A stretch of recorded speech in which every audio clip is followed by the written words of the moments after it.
오늘 함께 보실 하나님의 말씀 구약성경 창세기 15장 1절부터 21절까지의 말씀입니다. 환상 중에 아브라함에게 임하여 이르시되 아브라함아 두려워하지 말라. 나는 내 방패요 너의 지극히 큰 상급이니라.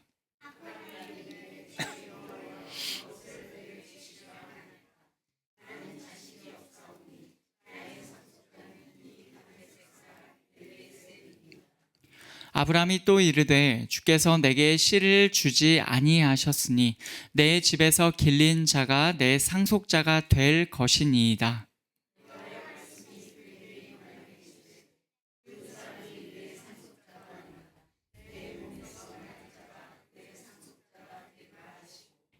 그를 이끌고 밖으로 나가 이르시되 하늘을 우러러 무뼈를 셀 수 있나 보라. 또 그에게 이르시되 내 자손이 이와 같으리라.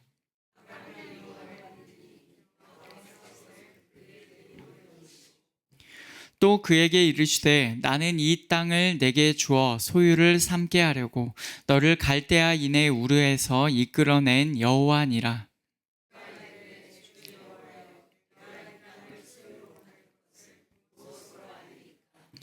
여호와께서 그에게 이르시되 나를 위하여 3년 된 암소와 3년 된 암염소와 3년 된 순양과 산 비둘기와 집 비둘기 새끼를 가져올지니라.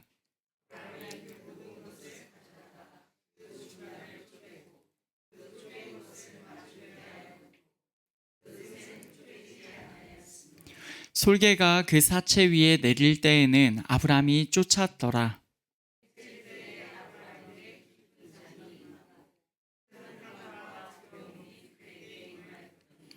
여호와께서 아브라함에게 이르시되 너는 반드시 알라. 내 자손이 이방에서 객이 되어 그들을 섬기겠고 그들은 400년 동안 내 자손을 괴롭히리니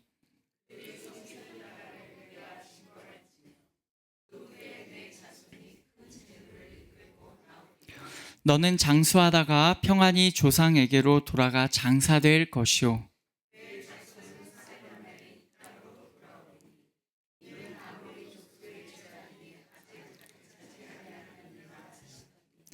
해가 져서 어두울 때 연기 나는 화로가 보이며 타는 횃불이 쪼갠 고기 사이로 지나더라.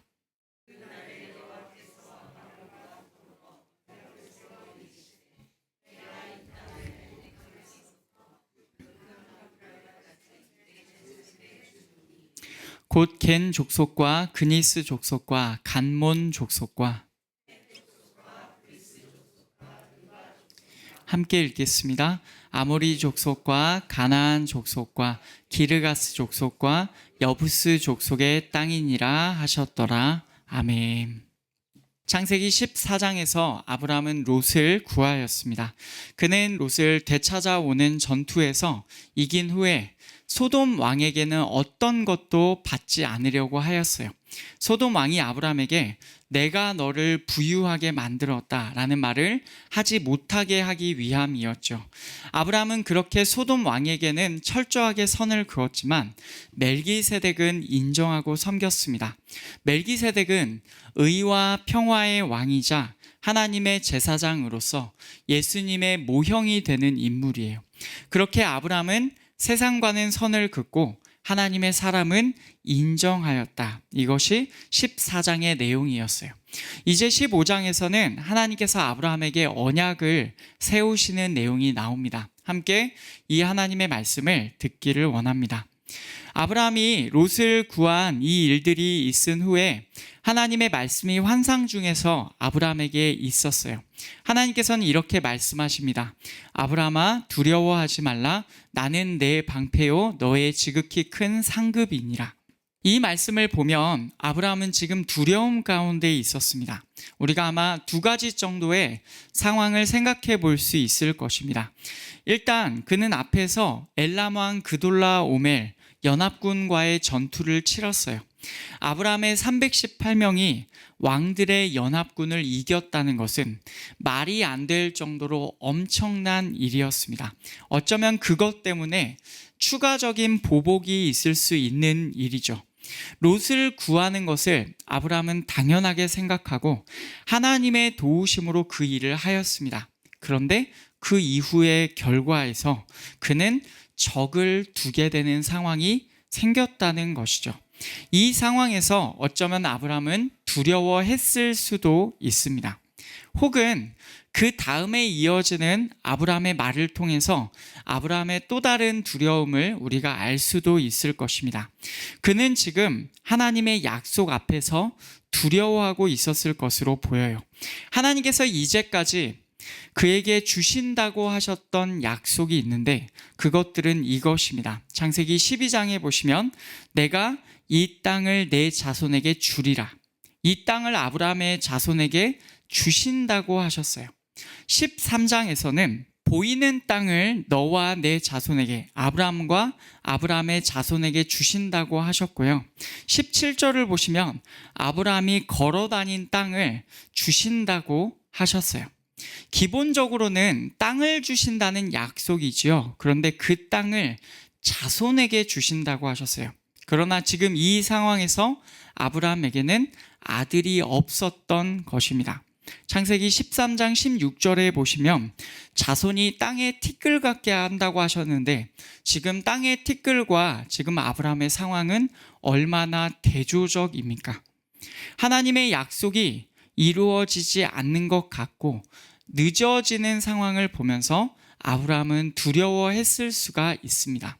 어떤 이유의 두려움이었든지 아브라함에게는 두려움이 있었고 어쩌면 두 가지 다로도 보이지만 오늘 우리가 집중해 보기 원하는 것은 두 번째의 것입니다.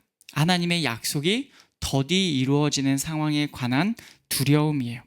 그는 자신에게 단지 다메섹 사람 엘리에셀 자신의 집에서 길린 자밖에 없다고 말해요. 이 사람이 내 상속자가 될 것이다. 하나님께서 나에게 씨를 주지 않으셨으니 다메섹 사람이 자신의 상속자가 될 것이다. 그렇게 말하죠. 이 다메섹이라는 표현에서 우리는 조금 전 상황을 생각해 보게 됩니다. 조금 전 앞에 14장에서 어떤 일이 있었냐면 다메섹 왼편까지 쫓아가서 지금 아브라함은 왕들의 연합군을 이기는 엄청난 일을 이루었어요. 하지만 그 다메섹에서의 엄청난 일과 지금 자신에게 있는 다메섹 출신의 사람은 상당히 대조적이에요. 아브라함에게 있어서 이 다메섹은 어떤 의미였을까요? 자신이 조금 앞에서 거둔 대단한 승리라는 의미보다는 하나님께서 자손을 주시지 않아서 지금 이 다메섹 사람이 내 상속자가 될 것이다. 이것이 아마 더 큰 의미였을 것입니다. 하나님께서는 이런 아브라함에게 분명하게 말씀하십니다. 그 사람이 내 상속자가 아니라 내 몸에서 날 자가 내 상속자가 되리라 하시고 그를 이끌고 밖으로 나가 이르시되 하늘을 우러러 무뼈를 셀 수 있나 보라. 또 그에게 이르시되 내 자손이 이와 같으리라. 아멘. 그 다메섹 사람이 너의 상속자가 아니라 라고 하시죠. 아브라함의 몸으로부터 나올 자가 상속자가 될 것이라고 하십니다. 심지어 그를 밖으로 나오게 하셔가지고 하늘의 뭇별처럼 아브라함의 자손을 많게 하신다고 하세요. 앞에서는 땅의 티끌이라고 하셨고 여기에서는 하늘의 뭇별이라고 하십니다. 즉 하나님께서는 아브라함이 반드시 그의 몸을 통하여 아들을 낳을 것이다. 이렇게 말씀해 주시는 거예요. 이 말씀에 아브라함은 반응합니다. 15장 6절을 보시면 아브라함이 여호와를 믿으니 여호와께서 이를 그의 의로 여기시고 아멘. 아브라함은 하나님을 믿었습니다. 하나님께서는 그것을 아브라함의 의로 생각해 주셨어요. 하나님께서는 아브라함에게 땅에 관한 약속도 다시 한번 확인해 주십니다. 나는 이 땅을 내게 주어 소유를 삼게 하려고 너를 갈대아인의 우르에서 이끌어낸 여호와니라. 분명하게 말씀하시죠. 이 땅을 너에게 주기 위하여 너의 소유로 삼게 하기 위하여 갈대아 우르에서 나오게 하셨다고 하시죠. 여기서 소유를 삼게 한다라는 표현은 앞에서 나온 상속하다와 같은 단어예요. 하나님께서 아브라함에게 그 땅을 내어주시는 겁니다. 그러자 아브라함이 이번에는 자신이 그 땅을 상속할 것을 무엇으로 알겠느냐고 여쭤봐요. 하나님께서는 3년이 3번이나 강조된 동물들을 그리고 새들을 가져오라고 말씀하십니다. 이렇게 3년 된 암소, 암염소, 순양 그리고 산비둘기, 집비둘기 새끼를 가져오라고 하세요.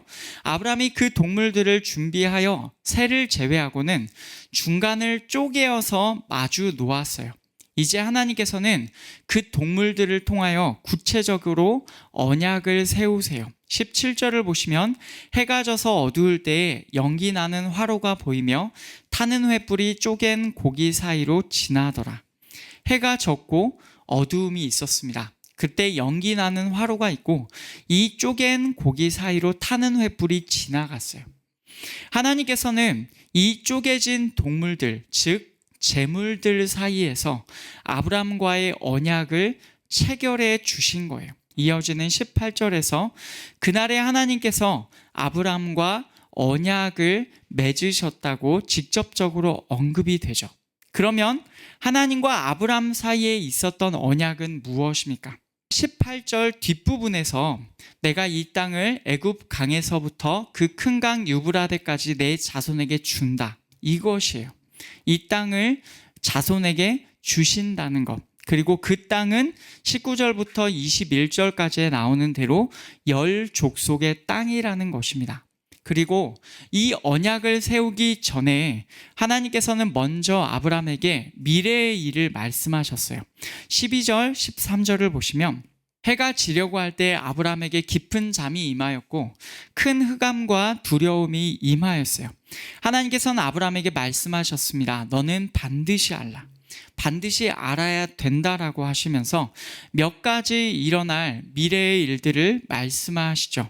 첫 번째, 아브람의 자손이 자신들의 땅이 아닌 곳에서 이방에서 나그네로 있을 것이다. 두 번째, 아브람의 자손이 그들을 섬길 것이다. 세 번째, 그들이 아브람의 자손을 400년을 억압할 것이다. 그리고 이어지는 14절부터 몇 가지 내용을 더 말씀하십니다.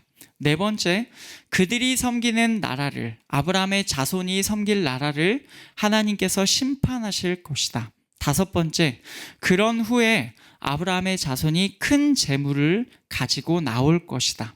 여섯 번째, 아브람은 장수하다가 평안히 조상에게로 돌아가 매장될 것이다. 마지막 일곱 번째, 아브람의 자손은 4대 만에, 네 번째 대 만에 이 땅으로, 여기로 돌아올 것이다.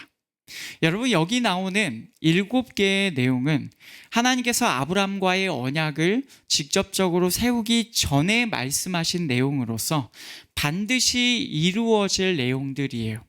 실제로 이 내용은 아브라함의 아들 이삭, 이삭의 아들 야곱, 그 야곱은 다른 이름 이스라엘을 가지고 있었죠. 바로 그 야곱의 자손, 이스라엘 자손의 때에 애굽에서 이루어집니다.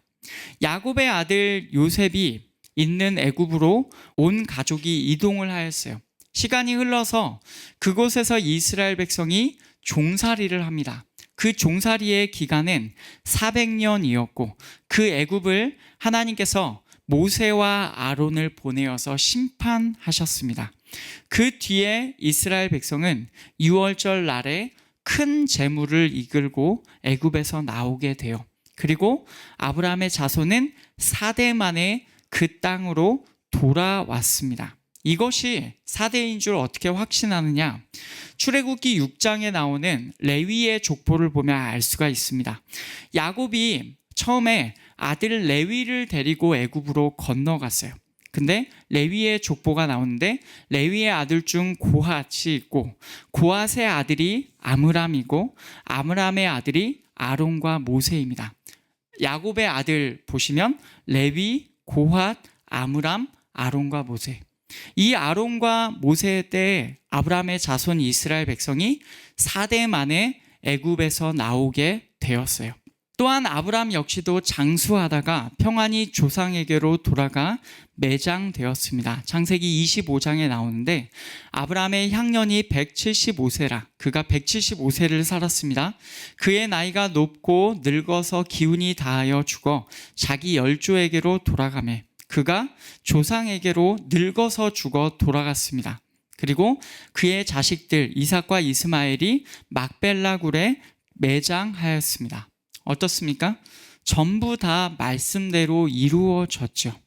하나님께서는 이렇게 아브라함에게 언약을 세우시면서 하신 내용을 다 이루어 주셨어요. 여러분, 이것이 오늘 말씀의 내용입니다. 아브라함이 하나님과 대화를 했던 내용이 성경에 처음으로 기록이 되어 있어요. 이 내용의 핵심은 무엇이냐면 하나님의 약속을 따라 아브라함을 상속할 자, 그의 뒤를 이을 자가 누구인가입니다. 이것이 핵심이에요. 그래서 아브라함의 관심은 무엇이었냐면 상속할 것, 내가 가지게 될 것, 소유물보다는 상속자, 즉 아들에게 있었어요. 내 자손이 하나님 없습니다. 저는 아들이 없어요. 이것이 아브라함에게 있었던 가장 큰 관심이었습니다. 자신에게 아들이 없는 상황이 그에게는 치명적인 두려움이었다고 말할 수가 있어요. 그리고 이것은요, 조금 더 넓게 생각해 보면 하나님의 약속이 더디 이루어지는 것에 관한 두려움이라고도 우리가 말할 수가 있겠습니다. 여러분, 우리의 인생 가운데 이런 정확한 같은 종류의 두려움이 있어 본 적이 있으십니까? 하나님께서 우리에게 주신 약속이 더디 이루어지는 것에 관한 두려움이에요. 우리가 가지고 있는 것에 관한 고민보다도 하나님의 약속이 이루어지는 것에 더 갈급한 마음이죠. 여러분, 그 마음이 여러분 가운데 있어 본 적 있으십니까? 오늘 말씀의 아브라함은 우리가 어떻게 보면 굉장히 믿음이 없네, 굉장히 두려움이 많네, 우리가 이렇게 평가할 수도 있을 것입니다. 그러나 그는 정말로 하나님의 약속 앞에서 자신의 현실적인 두려움과 씨름한 거예요. 하나님께서 우리 안에 참으로 본질을 두고 씨름할 수 있는 갈급함을 주시기를 축복합니다. 우리가 진짜로 단지 우리가 즐겁게 살아가는 이 세상에 우리가 모든 고민을 가지고 그런 고민으로만 충만해서 사는 것이 아니라 내 인생 가운데 하나님께서 이루실 계획 그리고 약속, 그 약속이 왜 내 인생에 더디 이루어지는가? 그것을 놓고 하나님 앞에 진지하게 씨름할 수 있는 그런 갈급함이 있었으면 좋겠습니다. 바로 이것이 아브라함에게 있었던 두려움의 성격이라고 우리가 말할 수가 있어요. 하나님의 약속이 더디 이루어지는 것에 관한 두려움입니다. 아브라함의 그 말을 하나님께서 들어주셨어요. 아들 상속자가 없습니다. 하나님께서 제게 씨를 주지 않으셨습니다. 아브라함의 그 말을 하나님께서 들어주셨어요. 그때 하나님께서는 분명하게 말씀하십니다. 4절과 5절을 보시면 내 몸에서 날 자가, 내 몸으로부터 나올 자가 상속할 것이다. 하늘의 별들처럼 너에게 씨가 있을 것이다. 하나님께서 말씀하셨거든요. 이 말씀에 아브라함은 하나님을 믿었습니다. 하나님께서 그것을 아브라함에게 의로 생각해 주셨어요. 이 부분을 우리가 좀 더 정확하게 생각해 보면 아브라함의 믿음은 어떤 믿음이었습니까? 하나님께서 자신의 몸에서 아들을 주실 것에 관한 믿음이었어요. 아들에 관한 믿음, 자손에 관한 믿음입니다. 그런데 그 믿음은 갈라디아서 3장에서 엄청난 의미를 가지게 됩니다. 갈라디아서 3장 6절 7절을 보시면 아브라함이 하나님을 믿음에 그것을 그에게 의로 정하셨다 함과 같으니라.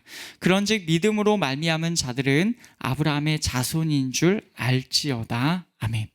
아브라함이 하나님을 믿은 것이 그에게 의로 여겨졌어요. 이것과 같은 방식으로 믿음으로 말미암은 자들, 믿음이 있는 자들은 아브라함의 자손입니다. 같은 믿음이라는 연결고리가 있죠. 갈라디아서에서는 아브라함의 믿음이 예수님을 믿는 우리의 믿음으로 연결된다고 설명합니다. 똑같이 믿음이라는 방식이에요. 우리가 어떤 일을 해서 의를 얻는 방식이 아니라 하나님을 믿는 믿음이라는 똑같은 믿음의 방식이라는 겁니다. 그래서 예수님을 믿는 자들은 아브라함의 자손이라고 여겨지고 아브라함의 복을 함께 누리게 된다는 것이죠. 이것은 하나님의 백성, 하나님의 자녀가 되는 복이에요. 이렇게 아브라함의 믿음은 신약 시대에 예수님을 믿는 믿음과도 밀접하게 연결됩니다. 그런데 오늘 본문에서 이미 예수님의 그림자가 드리워져 있어요. 이 아브라함의 믿음이 향하는 구체적인 방향은 어디였습니까? 하나님께서 말씀하신 아브라함의 몸으로부터 나올 자손이었어요. 오늘 말씀에서 내 자손이라고 나온 표현이에요. 아브라함은 내 몸에서 하나님께서 자손을 나오게 하신다, 아들이 나오게 하신다는 것을 믿었어요. 이것을 갈라디아서 3장 16절에서는 이렇게 설명합니다. 이 약속들은 아브라함과 그 자손에게 말씀하신 것인데 여럿을 가리켜 그 자손들이라 하지 아니하시고 오직 한 사람을 가리켜 내 자손이라 하셨으니 곧 그리스도라. 아멘.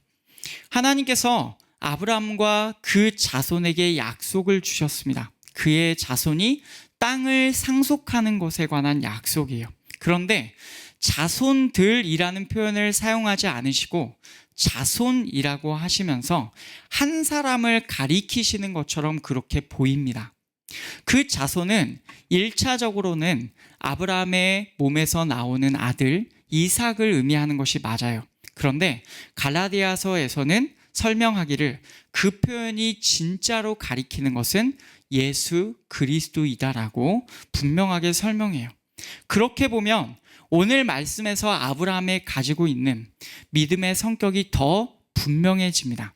자신의 몸으로부터 나올 자, 자신을 상속한다라는 그 자손을 향한 믿음은요, 하나님을 향하는 것이 일단은 맞아요. 동시에 성경 전체의 맥락에서는 그 아브라함의 믿음이 아브라함의 자손으로 이 땅에 오시는 예수 그리스도까지도 향하여 있다라고 그렇게 말하고 있는 것입니다. 이것이 갈라디아서에서 아브라함의 믿음을 해석하고 있는 내용이에요.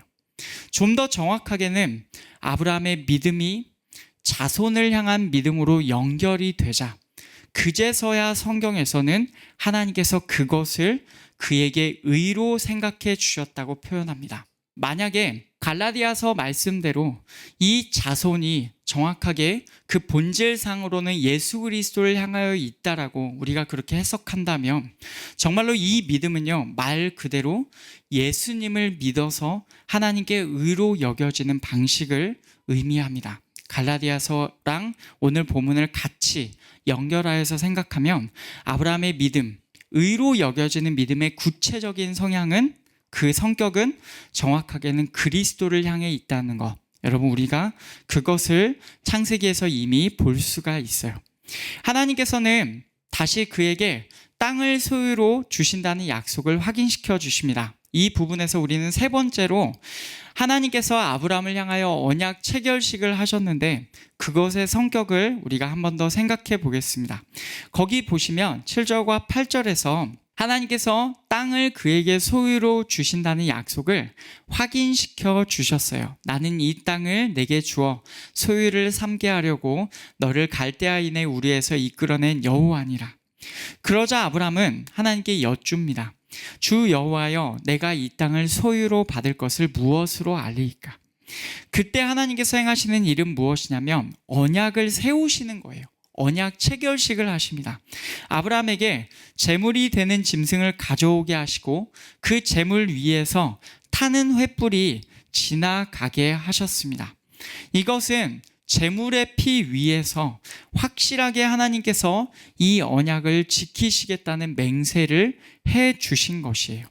하나님의 편에서 내가 확실하게 이 일을 이루어 줄 것이다 라고 보여주신 겁니다. 바로 이 언약 체결식이 있은 다음에 오늘 말씀 18절에서는 이렇게 말씀하십니다. 그날에 여호와께서 아브람과 더불어 언약을 세워 이르시되 내가 이 땅을 애굽 강에서부터 그 큰 강 유브라데까지 내 자손에게 주노니. 아멘. 하나님께서 이 땅을 아브라함의 자손에게 주셨다고 하세요. 준다 혹은 줄 것이다가 아니라 원문을 보면 주셨다라는 과거형의 정확한 표현이에요. 하나님께서 언약을 체결하시자 이미 그 땅은 아브라함의 자손의 것으로 이미 선포된 것입니다. 내가 내 자손에게 주었다. 이런 말이에요. 이것은 하나님께서 확실하게 그 땅을 넘겨주실 거라는 확정된 표현으로 우리는 이해하면 됩니다. 바로 이것이 언약 체결식이 있은 다음에 하나님의 표현이에요. 그러면 어떤 말이 됩니까? 하나님께서 언약 체결식을 하셨다는 것은 그것은 정말로 하나님께서 확실하게 그 일이 이루어졌다라고 선포하셨다라는 뜻입니다. 하나님의 확실함이, 하나님 편에서의 확실함이 드러나 있는 것이다. 우리는 그렇게 이해하면 되겠어요. 여러분, 오늘 말씀을 우리가 자세하게 살펴보면 사실은 정말 많은 보화들이 곳곳에 담겨 있습니다. 우리는 크게 세 가지의 의미를 살펴보았어요. 아브라함의 두려움, 그리고 자손에 관한 믿음, 언약 체결식, 이것들의 성격을 우리가 살펴보았습니다. 이것들이 어떤 의미를 가지고 있는지를 보았어요. 아브라함에게 있어서 하나님의 약속은 더디 이루어지는 것처럼 느껴졌고 그는 실제로 그것을 굉장히 두려워하였습니다. 하지만 아브라함은 자손에 관한 하나님의 약속을 믿었어요. 결국 그 믿음은 그의 자손으로 오시는 예수 그리스도를 믿는 그 믿음의 모형이 되었습니다. 믿음으로 의를 얻는 방식, 그리고 갈라디아서의 해석을 따르면 예수님을 믿어 의를 얻는 방식이 이미 아브라함에게서 분명하게 드러나 있는 것입니다. 이것처럼 구원자 그리스도께서 오신다는 약속은 아브라함의 자손 이스라엘에게서 더디 이루어지는 것처럼 여겨졌어요. 이스라엘 백성도 굉장히 오랜 시간 기다렸습니다. 하나님, 저희에게 구원자를 보내주신다고 하셨잖아요. 굉장히 오래 기다렸어요. 하나님의 약속이 더디 이루어지는 것 같았습니다. 하지만 때가 되자 아브라함의 자손 이스라엘 백성 유다 지파에게서 구원자 예수께서 나셨지요. 더디 이루어진 것 같았습니다. 그러나 아브라함의 자손으로 분명하게 구원자 예수께서 나신 겁니다. 여러분, 하나님의 약속은 틀림이 없습니다. 우리는 바로 이분 예수 그리스도를 우리의 구원주로 믿습니다.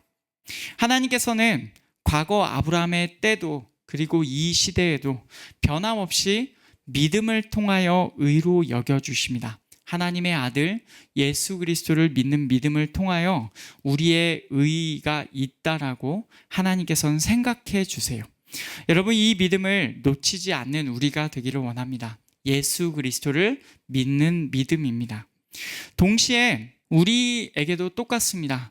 우리를 위하여 제물 대신 예수님의 희생 제사로 인하여 하나님의 언약이 이미 세워졌습니다. 아브라함에게만 언약 체결식이 있었던 것이 아닙니다. 우리에게도 언약 체결식이 있었습니다. 예수님, 제물 대신 예수께서 십자가 위에서 제물이 되셔서 하나님을 향하여 단 한 번의 완벽한 제사를 드리셨어요. 그 제사를 통하여서 우리에게 예수님의 피로 새 언약이 체결되었습니다. 여러분, 우리에게도 언약이 체결되어 있습니다. 아브라함을 향한 언약이 세워지자 이 땅을 주셨다라고 분명하게 말씀하신 것처럼 우리를 향한 이 언약도 이미 체결됐으니 하나님께서 이미 확실하게 세워주신 것입니다. 우리를 향한 확실한 언약이에요. 하나님께서는 예수님을 믿는 우리에게 당신의 백성, 당신의 자녀가 바로 그 믿는 자들이다라고 분명하게 선언하셨어요. 여러분, 이 하나님의 확실한 언약 안에 서는 자들이 되기를 원합니다. 하나님의 약속은 틀림이 없습니다. 아브라함에게 그러하셨던 것처럼 우리에게도 예수님을 통하여 세워진 언약은 확실하고 분명하고 반드시 이루어지는 약속입니다. 이제 우리를 향해 여전히 남아있는 하나님의 약속들이 있습니다. 예수께서는 분명히 이 땅에 하늘로 올라가심을 본 그대로 다시 오실 것입니다. 그리고 하나님의 나라는 반드시 새롭게 임하실 것입니다.